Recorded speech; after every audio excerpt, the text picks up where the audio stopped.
Mardi 15 octobre, bienvenue à vous tous. On fait le point sur l'actualité régionale. Et tout d'abord, la journée de mobilisation nationale pour les pompiers. Pompiers qui ont manifesté aujourd'hui à Paris. Pas moins de 700 pompiers du Nord se sont joints au cortège pour faire part d'une certaine lassitude qui s'est installée dans leur profession. Lassitude due au manque de moyens, mais aussi aux agressions dont les hommes du feu sont victimes en intervention, sans compter les risques liés notamment aux fumées inhalées lors des incendies. Les pompiers estiment qu'ils ne sont pas entendus par le gouvernement. Certains sont en grève depuis plusieurs mois. Ce matin, à la caserne de l'Équin, nous les avons rencontrés avant leur départ pour la manifestation parisienne. Écoutez Frédéric Demartelard, l'un des représentants du personnel. Il y a quelques années, les politiques en place avaient mis en place ce qu'on appelle la classification des centres de secours, avec un nombre, donc un nombre d'engins attitrés et des effectifs en corrélation. Aujourd'hui, ces effectifs ont ont été massacrés à l'arrivée de la nouvelle présidence. Donc les effectifs ont chuté de manière drastique. Aujourd'hui, on réinjecte des sapeurs-pompiers dans les effectifs. Cela dit, avec les départs en retraite, etc., aujourd'hui, nous, on pense qu'il manque environ dans le Nord entre 100 et 150 pompiers. En plein mois d'Octobre Rose, le centre Oscar Lambret à Lille inaugurera dans quelques jours un tout nouveau centre dédié au cancer du sein. Cet espace plus intimiste et à l'aspect moins hospitalier proposera un parcours multidisciplinaire optimisé pour chacune des patientes, une prise en charge personnalisée. Sur place, tous les services seront regroupés pour accompagner la patiente sur un seul et même lieu et apporter un diagnostic rapide. Ce centre régional de lutte contre le cancer du sein prévoit l'accueil de 8 femmes par jour, soit une quarantaine par semaine. Les explications recueillies sur place par Rémi Desremont. L'idée aussi, c'est de faire venir ces femmes pour qui on a trouvé un cancer du sein, à qui on a déjà annoncé le diagnostic et qui doivent être prises en charge, les faire venir sur une seule journée. C'est-à-dire, elles vont voir le chirurgien qui va les recevoir, elles vont voir à la suite le radiologue qui vérifiera que le bilan est complet, qui refera le bilan s'il y a besoin, qui refera des gestes supplémentaires.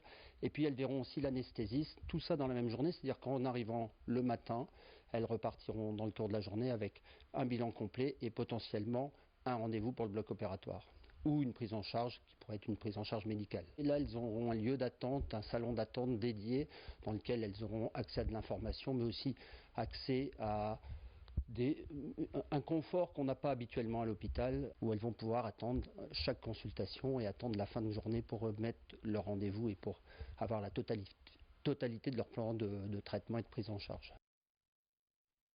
Voilà, l'inauguration de ce nouveau centre d'ici quelques jours, ce sera le 23 octobre à Oscar-Lambret.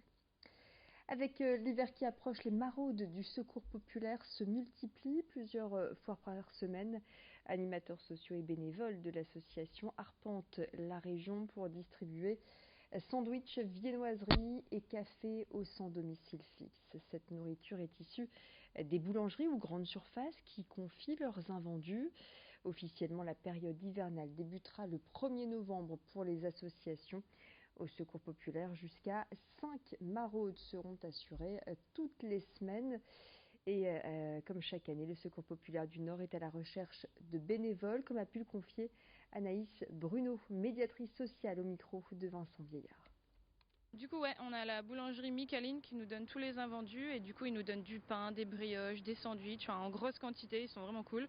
Et du coup, tous les matins, enfin tous les jours de maraude, on s'arrête chez eux et ils nous donnent les invendus. La semaine dernière, il y a une collecte qui a été faite, donc avec des étudiants et mon collègue Jean-François a organisé une collecte et du coup, on a récolté beaucoup, tout ce qui est produits d'hygiène, tout ce qui est boîtes de conserve, enfin vraiment pas mal de choses, tout ce qui est biscuits. Donc là, franchement, on a un bon stock, mais sinon, ouais, on est toujours demandeur de tout ce qui est produit qui peut servir pour la maraude. Voilà, et pour tout don et pour devenir bénévole, n'hésitez pas à vous rapprocher donc du Secours populaire du Nord, le siège installé rue Cabani à Lille-Fives. Les vendanges sont terminées en ce mois d'octobre et le vin de Saint-Omer en est à sa 3e année de production. Et oui, la productivité grimpe au fil des ans. Au total, 70 pieds de vigne sont plantés dans l'Audomarois, 40 à la Motte Castrale et 30 dans les serres municipales.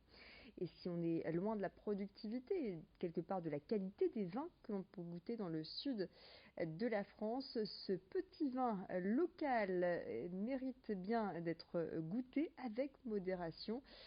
On doit ajouter du sucre lors de la production pour compenser les températures plus basses et le manque d'ensoleillement. Sucre qui fermente pour donner l'alcool contenu dans le vin. Les explications recueillies du côté de Saint-Omer par Morgan Ryan. C'est monsieur Caluba qui avait ça chez lui. Et à partir de ces vignes, il nous a procuré des boutures. Et on a fait des boutures depuis novembre 2015. Alors les premières années, évidemment, il faut avoir une charpentière. Et au fur et à mesure de la pousse de cette charpentière, cette année, on a réussi à récolter à peu près une centaine de kilos de raisins, aussi bien dans le blanc que dans le rouge.